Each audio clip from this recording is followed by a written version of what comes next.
नमस्कार दोस्तों, एक बार मैं फिर से स्वागत करता हूं आप सभी लोगों का आपका अपने YouTube चैनल गुरुवर जीके में। जी हां, तो एक बार मैं फिर से हाजिर हूं लेकर आपके लिए एक नया भाग जिसका नाम है मुग़ल साम्राज्य। जी हां, मुग़ल साम्राज्य से संबंधित जो पहला भाग था वो हम अपने इस चैनल पे अपलोड कर चुके हैं। यह आज दूसरा भाग होगा। प्रश्न संख्या 15 तक हम पहले भाग में हल कर चुके थे। आज प्रश्न संख्या 16 से आगे की ओर बढ़ेंगे। यदि आज की वीडियो आपको पसंद आती है तो हमारे चैनल को सब्सक्राइब और इस वीडियो को लाइक कर दीजिएगा और इसे शेयर भी कर दीजिएगा ताकि अधिक से अधिक लोगों तक यह वीडियो पहुंच सके। तो चलिए ज़्यादा समय न लेते हुए आज की वीडियो प्रारंभ करते हैं। तो आज का प्रश्न संख्या 16 है, किस युद्ध के परिणाम स्वरूप हुमायूं को निर्वासित जीवन जीना पड़ा? आपके ऑप्शन है ए कन्नौज के युद्ध के बाद, बी चौसा के युद्ध के बाद, सी हल्दी घाटी युद्ध के बाद या फिर डी पानीपत के युद्ध के बाद। तो बताएं अपने जवाब। जी हाँ, इसका जवाब होगा ए यानी कि कन्नौज के युद्ध के बाद। जी हाँ, कन्नौज के युद्ध के बाद हुमायूं को निर्वासित जीवन जीना पड़ा था। जो कन्नौज का युद्ध हुआ था वह शेरशाह सूरी और हुमायूं के मध्य हुआ था। असल में ये जो मुग़ल साम्राज्य था इसका स्थापना 2 बार किया गया था। एक बार जब हुमायूं शासक बना तो इसका युद्ध जब होता है शेरशाह सूरी के साथ तो इसमें हुमायूं पराजित होता है और कुछ वर्षों के लिए इसे निर्वासन का जीवन जीना पड़ता है। फिर ये अपनी ताकत इकट्ठा करता है और दोबारा भारत पे यह हमला करता है और शेरशाह सूरी को पराजित करके दोबारा मुग़ल साम्राज्य की स्थापना करता है। चलिए चलते हैं प्रश्न संख्या 17 की ओर। प्रश्न संख्या 17 है, किस मुग़ल शासक की मृत्यु दीन पनाह पुस्तकालय की सीढ़ी से लुढ़क जाने के कारण हुई? आपके ऑप्शन है ए अकबर, बी हुमायूं, सी कुतुबुद्दीन ऐबक अथवा डी औरंगजेब। तो बताएं अपने जवाब। जी हाँ, इसका जवाब होगा बी यानी कि हुमायूं। जी हाँ, हुमायूं की जो मृत्यु थी वह दीन पनाह पुस्तकालय की सीढ़ियों से लुढ़क जाने के कारण हो गई थी। अब चूँकि इसका शासन तो स्थापित हो चुका था, मुग़ल शासन स्थापित हो चुका था, लेकिन अभी भी कई सारे दुश्मन मौजूद थे राज्य में जो मुग़ल साम्राज्य का पतन करना चाहते थे और एक नए राजवंश की स्थापना करना चाहते थे। इसलिए दुश्मन चूँकि मौजूद थे इसलिए इसके मौत को बहुत दिनों तक छुपाए रखा गया, यानी कि उसे बाहर नहीं आने दिया गया कि हुमायूं की मृत्यु हो चुकी है। चलिए चलते हैं प्रश्न संख्या 18 की ओर। प्रश्न संख्या 18 है, हुमायूंनामा की रचयिता कौन है? आपके ऑप्शन है ए हुमायूं, बी बाबर, सी रुखैया बेगम अथवा डी गुलबदन बेगम। तो बताएं अपने जवाब। जी हाँ, इसका जवाब होगा डी यानी कि गुलबदन बेगम। जी हाँ, हुमायूंनामा जो था वह गुलबदन बेगम ने लिखा था। हुमायूंनामा एक तरह से हुमायूं की जीवनी पे आधारित है। चलिए चलते हैं प्रश्न संख्या 19 की ओर। प्रश्न संख्या 19 है, प्रारंभ में बाबर के शव को कहाँ दफनाया गया था? आपके ऑप्शन है ए दिल्ली की लाल किला में, बी जामा मस्जिद में, सी आगरा के आराम बाग में अथवा डी कोलकाता में। तो बताएं अपने जवाब। जी हाँ, इसका जवाब होगा सी यानी कि आगरा के आराम बाग में। जी हाँ, जब बाबर की मृत्यु होती है तो सर्वप्रथम उसे भारत में ही यानी कि आगरा के आराम बाग में ही दफनाया जाता है, लेकिन बाद में उसके इच्छानुसार इसके शव को काबुल में ले जाके दफना दिया जाता है। चलिए चलते हैं प्रश्न संख्या 20 की ओर। प्रश्न संख्या 20 है, अब्दुल रहीम खान खाना ने बाबरनामा को किस भाषा में अनुवाद किया? आपके ऑप्शन है ए उर्दू, बी फारसी, सी अरबी अथवा डी हिंदी। तो बताएं अपने जवाब।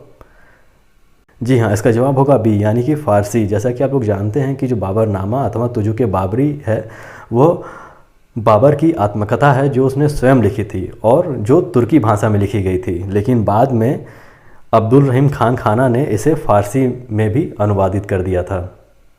चलिए चलते हैं प्रश्न संख्या 21 की ओर। प्रश्न संख्या 21 है, चारबाग बनाने की शैली किसके शासनकाल में प्रचलन में आया? आपके ऑप्शन है ए बाबर, बी अकबर, सी औरंगजेब अथवा डी जहांगीर। तो बताएं अपने जवाब। जी हाँ, इसका जवाब होगा बी यानी कि अकबर। अकबर के शासनकाल में चारबाग शैली बनाने की प्रचलन हमारे समक्ष प्रस्तुत होता है। ये चारबाग जो है वह एक बाग लगाने का एक अलग तरह का तरीका है जो कि फ़ारसी शैली है। इसमें वर्गाकार बाग को 4 पैदल पथों द्वारा बांट दिया जाता है। उसके बाद वहाँ पे बाग का निर्माण किया जाता है, उसमें पेड़ पौधे और फूल पत्तियाँ लगाई जाती हैं। चलिए चलते हैं प्रश्न संख्या 22 की ओर। प्रश्न संख्या 22 है, पानीपत की दूसरी लड़ाई किनके बीच लड़ा गया था? आपके ऑप्शन है ए अकबर और महाराणा प्रताप के बीच, बी अकबर और हेमू के बीच, सी बाबर और हेमू के बीच अथवा डी बाबर और राणा सांगा के बीच। तो बताएं अपने जवाब। जी हाँ, इसका जवाब होगा बी यानी कि अकबर और हेमू के बीच। जी हाँ, यानी कि जो पानीपत का द्वितीय युद्ध था वो अकबर और हेमू के बीच लड़ा गया था। चलिए चलते हैं प्रश्न संख्या 23 की ओर। प्रश्न संख्या 23 है, पानीपत की दूसरी लड़ाई कब लड़ी गई? आपके ऑप्शन है ए 1575 ईस्वी, बी 1554 ईस्वी, सी 1526 ईस्वी अथवा डी 1556 ईस्वी। तो बताएं अपने जवाब। जी हाँ, इसका जवाब होगा डी, यानी कि 1556 ईस्वी में। चलिए चलते हैं प्रश्न संख्या 24 की ओर। प्रश्न संख्या 24 है, दीन इलाही नामक धर्म की स्थापना किसने की थी? आपके ऑप्शन हैं ए बाबर, बी सलीम चिश्ती, सी जहांगीर अथवा डी अकबर। तो बताएं अपने जवाब। जी हाँ, इसका जवाब होगा डी, यानी कि अकबर। दीन इलाही नामक एक नए धर्म की स्थापना अकबर ने की थी, जिसका अर्थ होता है ईश्वर का धर्म, यानी कि दीन का अर्थ होता है धर्म और इलाही का अर्थ होता है ईश्वर, यानी कि ईश्वर का धर्म नामक एक नए धर्म की स्थापना अकबर ने की थी। चलिए चलते हैं प्रश्न संख्या 25 की ओर। प्रश्न संख्या 25 है, मनसबदारी व्यवस्था किस मुगल शासक के समय प्रचलन में आया? आपके ऑप्शन है ए शाहजहां, बी अकबर, सी हुमायूं अथवा डी बाबर। तो बताएं अपने जवाब। जी हाँ, इसका जवाब होगा बी, यानी कि अकबर। जी हाँ, मनसबदारी व्यवस्था जो था वो अकबर के शासनकाल में प्रचलन में आया था। ये जो मनसबदारी व्यवस्था थी, इसमें सैनिकों और अधिकारियों का पद तथा वेतन निर्धारित कर दिए जाते थे। जो अधिकारी जितना मनसब का होता था, उसका अर्थ होता था कि वह उतना बड़ा ही अधिकारी है। मुगल शासनकाल में अकबर के शासन के समय मान सिंह जो था वो सबसे ज़्यादा मनसब हासिल करता था। चलिए चलते हैं प्रश्न संख्या 26 की ओर। प्रश्न संख्या 26 है, मुगल वंश में वहाँ की राजभाषा क्या थी? आपके ऑप्शन हैं ए उर्दू, बी हिंदी, सी अरबी अथवा डी फारसी। तो बताएं अपने जवाब।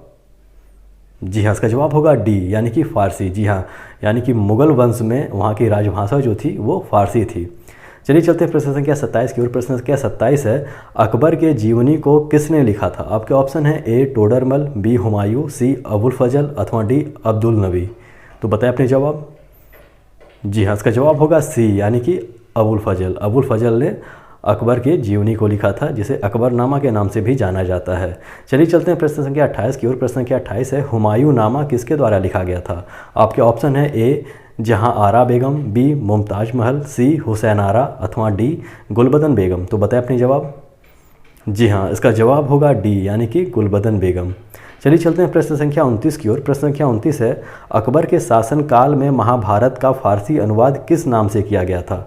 आपके ऑप्शन है ए इकरारनामा, बी अकबरनामा, सी रज़्मनामा अथवा डी रक्तनामा। तो बताएं अपने जवाब।